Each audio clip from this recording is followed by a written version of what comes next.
जय श्री हरि विष्णु भगवान की जय, तुलसी माता की जय, कार्तिक महादेव की।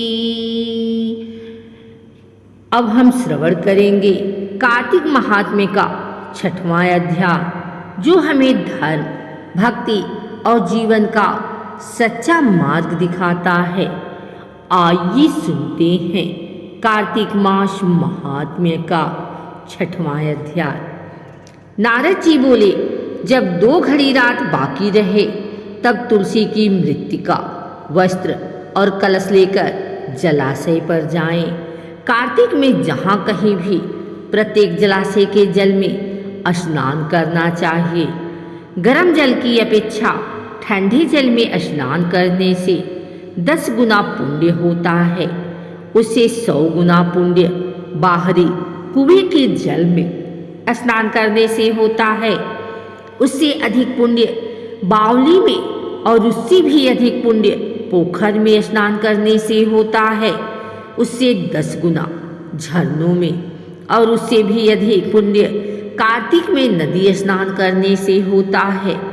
उससे भी 10 गुना पुण्य वहाँ होता है जहाँ 2 नदियों का संगम हो, और यदि कहीं 3 नदियों का संगम हो तब तो पुण्य की कोई सीमा ही नहीं। स्नान से पहले भगवान का ध्यान करके स्नानार्थ संकल्प करना चाहिए। फिर तीर्थ में उपस्थित देवताओं को क्रमशः अर्घ्य, आचमनीय आदि देना चाहिए। अर्घ्य मंत्र इस प्रकार है। हे कमलनाथ, आपको नमस्कार है। हे जलाशयी, भगवान आपको प्रणाम है। हे ऋषिकेश, आपको नमस्कार है।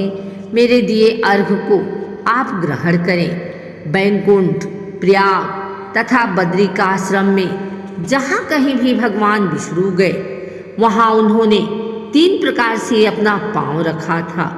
वहाँ पर ऋषि, वेद, यज्ञों सहित सभी देवता मेरी रक्षा करते रहे।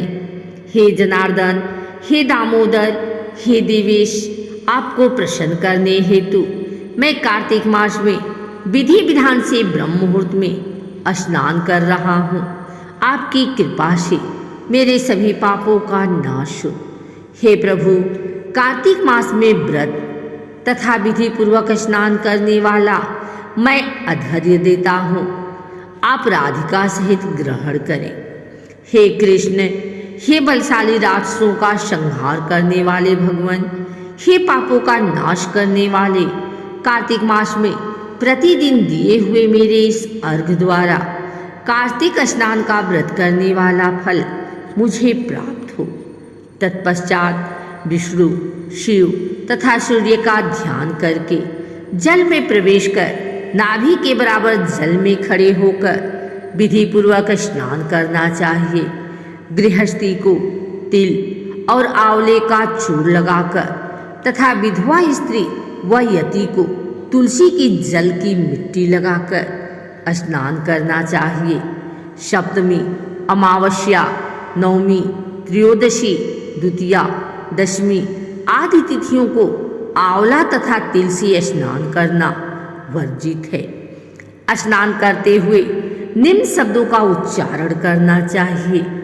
जिस भक्ति भाव से भगवान ने देवताओं के कार्य के लिए 3 प्रकार का रूप धारण किया था, वही पापों का नाश करने वाले भगवान विष्णु अपनी कृपा से मुझे पवित्र बनाए।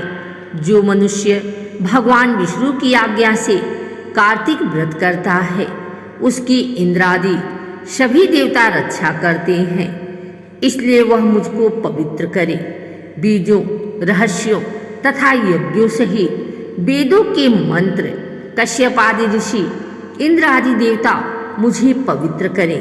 अदिति आदि सभी नारियां, यज्ञ, सिद्ध, शर और समस्त औषधियां व तीनों लोकों के पहाड़ मुझे पवित्र करें।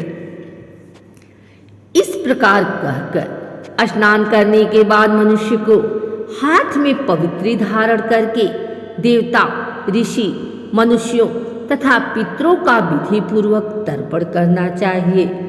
तर्पण करते समय तर्पण में जितने तिल रहते हैं उतने वर्ष पर्यंत व्रती के पितृगण स्वर्ग में वास करते हैं। उसके बाद व्रती को जल से निकालकर शुद्ध वस्त्र धारण करने चाहिए। सभी तीर्थों के सारे कार्यों से निवृत्त होकर पुनः भगवान विष्णु का पूजन करना चाहिए। सभी तीर्थों के सारे देवताओं का स्मरण करके भक्ति पूर्वक सावधान होकर चंदन, फूल और फलों के साथ भगवान विष्णु को फिर से अर्घ्य देना चाहिए। अर्घ्य के मंत्र का अर्थ इस प्रकार है। मैंने पवित्र कार्तिक मास में स्नान किया है। हे विष्णु, राधा के साथ आप मेरे दिए गए अर्घ्य को ग्रहण करें। तत्पश्चात चंदन, फूल और तांबूल आदि से वेद पाठी ब्राह्मणों का श्रद्धापूर्वक पूजन करें और बारंबार नमस्कार करें। ब्राह्मणों के दाएं पांव में तीर्थों का वास होता है, मुंह में वेद और समस्त अंगों में देवताओं का वास होता है। अपने कल्याण की इच्छा रखने वाले मनुष्यों को इनका न तो अपमान करना चाहिए और न ही इनका विरोध करना चाहिए। फिर एकाग्रचित होकर भगवान विष्णु की प्रिय तुलसी जी की पूजा करनी चाहिए। उनकी परिक्रमा करके उनको प्रणाम करना चाहिए। हे देवी, हे तुलसी, देवताओं ने ही प्राचीन काल से तुम्हारा निर्माण किया है और ऋषियों ने तुम्हारी पूजा की है। हे विष्णु प्रिया तुलसी, आपको नमस्कार है। आप मेरे समस्त पापों को नष्ट करो। इस प्रकार जो मनुष्य भक्ति पूर्वक कार्तिक व्रत का अनुष्ठान करते हैं वे संसार के सुखों को भोग करते हुए अंत में मोक्ष को प्राप्त करते हैं। हरि नाम सुमिरन कर मन मिटे भव सागर पाप, तुलसी के अंग जो रहे पावे हरि का आप। जय श्री हरि विष्णु भगवान की जय। जय तुलसी माता की जय। कार्तिक महादेव की। अगर आपको यह वीडियो अच्छी लगी हो तो इसे लाइक करें, कमेंट करें, शेयर करें। हमारे चैनल को सब्सक्राइब करके बेल नोटिफिकेशन ऑल पर सेट कर लें ताकि आगे आने वाली वीडियो सबसे पहले आप तक पहुंच सके। धन्यवाद।